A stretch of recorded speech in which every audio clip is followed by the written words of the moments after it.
India news 24/7 इस वक्त सैयदराजा विधानसभा में है।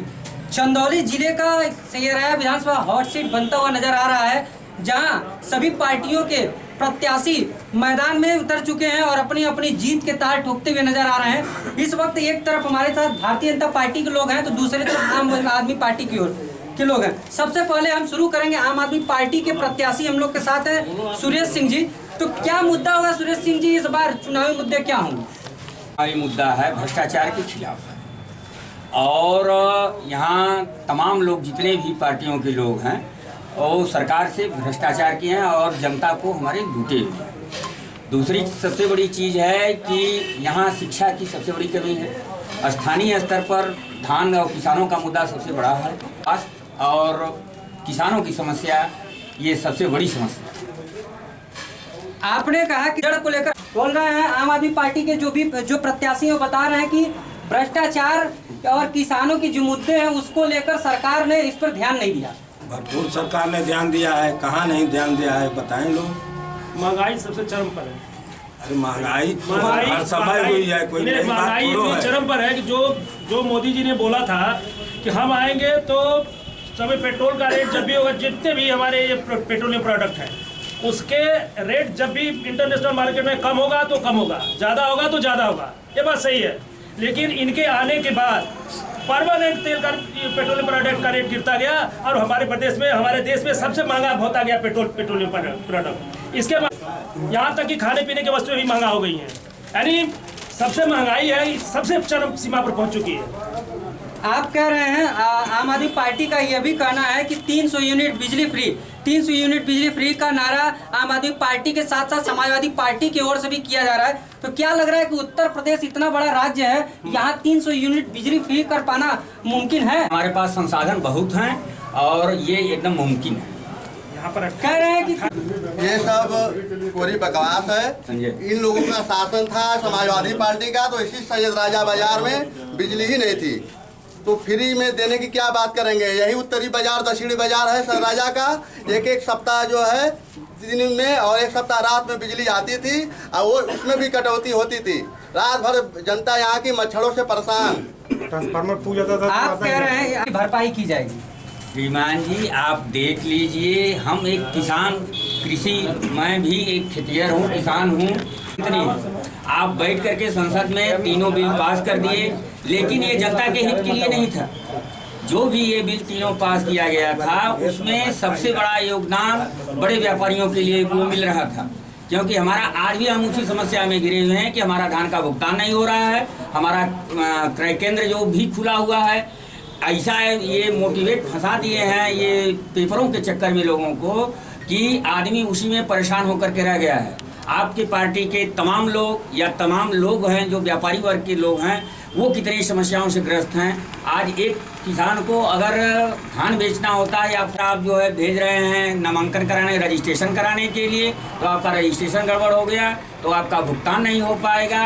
अभी इतना समय है, ये तमाम इतनी समस्याएँ हैं, कहने का हद नहीं है। दूसरी चीज़, अगर इनको कहना है तो इन्हीं की पार्टी के वरुण गांधी ने ये कहा था कि नहीं, आप जो है जब किसानों का धान लेना है तो उस समय आप वहाँ धर्मकाटा की व्यवस्था करिए और एक बार में किसी किसान का धान तौला जाए। किसी किसान के पास अगर 300 कुंटल धान पैदा होता है, आपने नियम लगा दिया कि नहीं 50 कुंटल से ज़्यादा धान का पेमेंट नहीं होगा। तीसरी चीज़, जब भी जो है जो पेमेंट होगा तो पहले क्या होगा कि आपके ग्रीन कार्ड में पैसा जाएगा, आपसे ऋण काट लिया जाएगा और उसके बाद तो जो है आपको पैसा निर्गत किया जाएगा। ये बताइए कि अगर 1 एकड़ में 80 क्विंटल आदमी पैदा करता है या 60 क्विंटल, वो ग्रीन कार्ड की सीमा 1 लाख रुपए है, उसमें से आप पैसा काट लिए 60-70 हज़ार रुपये और फिर आपने ऐसी पॉलिसी बनाई कि पूरे देश में सभी लोग परेशान हैं। मैं व्यापारी वर्ग का कर्ज नहीं वसूला जा रहा है, हमारा हमेशा कर्ज वसूलने के चक्कर में आप पड़े हुए हैं। 6 महीने हो गए तो आप जो है आप अपने जितना भी आपका ग्रीन कार्ड का कर्जा है उसमें आप जमा करेंगे। मैं इसका मतलब है कि मैं पूरे साल उसी कर्ज के चक्कर में फंसा रहा हूँ। मैं अपने बच्चों की शादी ना कर पाऊँ, मैं अपने दवा पर खर्च ना कर पाऊँ। ये तमाम समस्याएं हैं जो कि हमारे लिए बहुत ही दुष्करकारी हैं और इसका परिणाम भारतीय जनता पार्टी को की बात कर रही हूँ। 75 जिले हैं उत्तर प्रदेश में और ये कहा जाता है भारत का सबसे बड़ा स्टेट अगर देखा जाए उत्तर प्रदेश है। क्या यह संभव है कि यहाँ पे पुरानी जो बिजली बिल है वो माफ हो सकती है? क्यों नहीं। जैसे दिल्ली में हमने बिजली बिल्स को माफ़ किया, किसी को भी नहीं लगता था कि कभी बिजली के बिल माफ़ भी हो सकते हैं, या फिर बिजली हमने पहले दिल्ली में बोला कि हम बिजली का दाम आधा कर देंगे, फिर हमने पूरा ख़त्म कर दिया। तो जी ये जो भ्रष्टाचार है, चाहे PWD में हो, चाहे कहीं भी हो, चाहे खनन विभाग में हो, हर जगह पे कहीं ना कहीं भ्रष्टाचार है और वो भ्रष्टाचार का पैसा नेताओं की जेब में जाता है। वो पैसा अगर बच के भ्रष्टाचार से अगर सरकार के खाते में आया तो वापस उस पैसे को हम इस्तेमाल कर सकते हैं देश हित में, राष्ट्र हित में। कैसे आप करेंगे? कैसे आप बिजली बिल कैसे माफ करेंगे? ऐसा है कि जिस प्रांत में 18 इकाइयाँ बिजली की चल रही है तो वहाँ सस्ती बिजली होनी चाहिए, क्योंकि पूरे प्रदेश में सबसे महंगी बिजली है। पूरे देश में बिजली महंगी कहाँ है? उत्तर प्रदेश में। और जहाँ चंदौली और उत्तर प्रदेश में जहाँ की 18 इकाइयाँ पैदा होती है, 28 इकाइयाँ पैदा होती है, और जहाँ कुछ भी नहीं हो बिजली फ्री कैसे दे रहे हैं? चलिए और लोगों से जानते हैं। हम लोग उत्तर प्रदेश से 2 रुपए में बिजली दिल्ली में खरीदा जाता है और उस बिजली को फ्री कर देते हैं। जो बिजली आम आदमी पार्टी की दिल्ली सरकार उत्तर प्रदेश से खरीद के और दिल्ली में फ्री कर रही है, वही काम उत्तर प्रदेश की बिजली प्रोड्यूस करके उत्तर प्रदेश में फ्री नहीं कर सकती। जो हमारा खुद का हमारे पास संसाधन है, उस संसाधन को हम इस्तेमाल कर सकते हैं भ्रष्टाचार रोक के।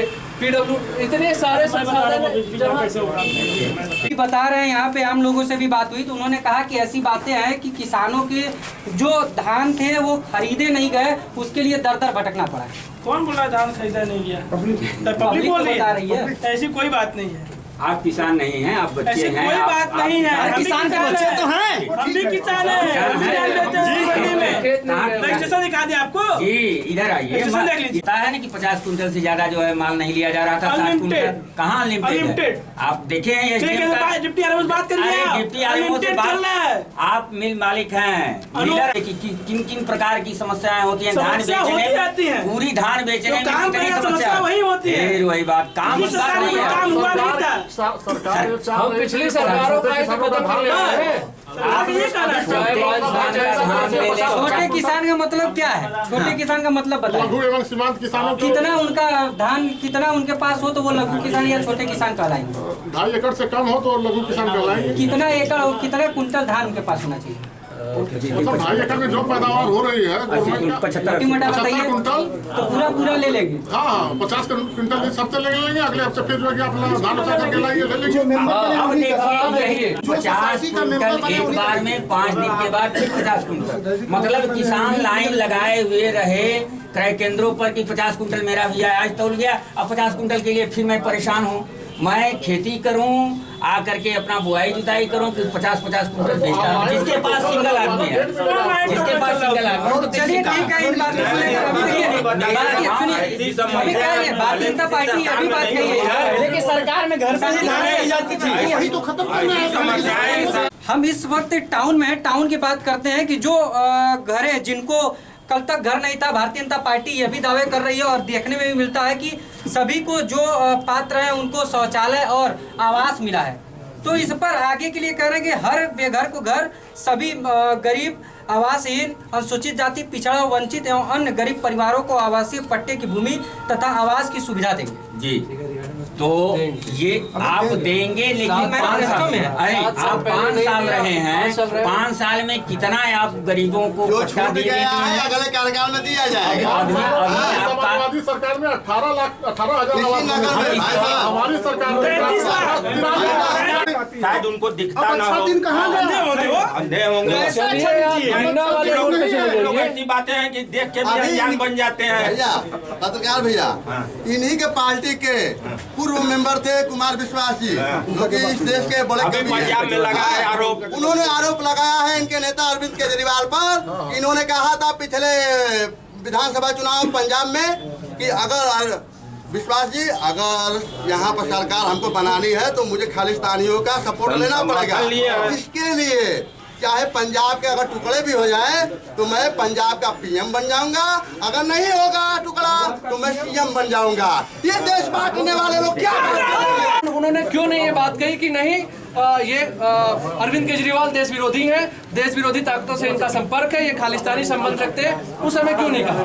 जब उनको पता लगा कि पंजाब में हमारी सरकार बनने वाली है, तभी उनके अंदर से वो निकला कि अरे यार हमको तो वो बात याद है, पिछली बार इन्होंने बोला था, रात में बोला या नहीं बोला कोई नहीं जानता है, बंद कमरे में क्या बात हुई कोई नहीं जानता है, ये संपर्क में रहे। आज उनको याद आ रहा है कि खालिस्तान ये विरोधी बात कर रहे हैं, तो पिछले पार्टी उन्होंने ये लोग 18 विपक्ष के जो लोग हैं ये कह रहे हैं कि अभी कुछ दिन पहले 2-4 दिन पहले जो जनसभा हुई है उसमें अमित शाह ने कहा कि इंटर पास करने के बाद 12वीं पास करने के बाद इंटर में जो भी जाएंगे उनको लैपटॉप और बहुत चीजें देंगे। 12वीं पास का मतलब होता है, लीजिए दोबारा सुन रहा हूं तो 12वीं पास करने का मतलब 12 कंप्लीट इंटर, इंटरमीडिएट नहीं बोले हैं वो, इंटर बोले हैं। इंटर का मतलब प्रवेश होता है, यानी अगली कक्षा में या अगली क्लास में जो जाएगा प्रवेश करेगा उनको वो सब चीजें दी जाएगी। हमें लगता है आपको भाषा का ज्यादा ज्ञान नहीं है। इंटर में जाएंगे, अगर इंटर करेंगे तब होता है कि 12th पास करने के बाद वो इंटर करेंगे, मतलब ग्रेजुएशन के लिए इंटर करेंगे। वो बोले हैं कि 12वीं करने के बाद इंटर में जाएंगे, इंटर में जाएंगे, इंटर में जाएंगे, क्या शब्द है? ये शब्द क्या है? इंटर में जाएंगे। कोरोना काल में पार्टी जय श्री राम के नारे लगाती है, इसके अलावा अन्य पार्टियों को इससे द्वेष क्यों? नहीं, किसी को दोष नहीं है कि नहीं आप जय श्री राम आप जय श्री राम के नारा लगाएंगे? श्री शंकर माने तो जय श्री राम का नारा लगाइए, जय श्री राम का नारा लगाइए। जय श्री राम मैं हिंदू हूं, जय श्री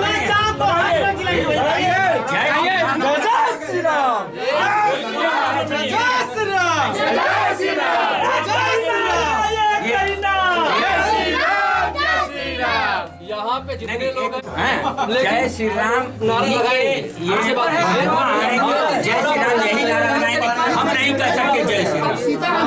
ये इनकी यही भाषा है कि जय श्री राम हम नहीं कर सकते, हम कुछ भी नहीं कर सकते, किसी का जय नहीं कर सकते। ये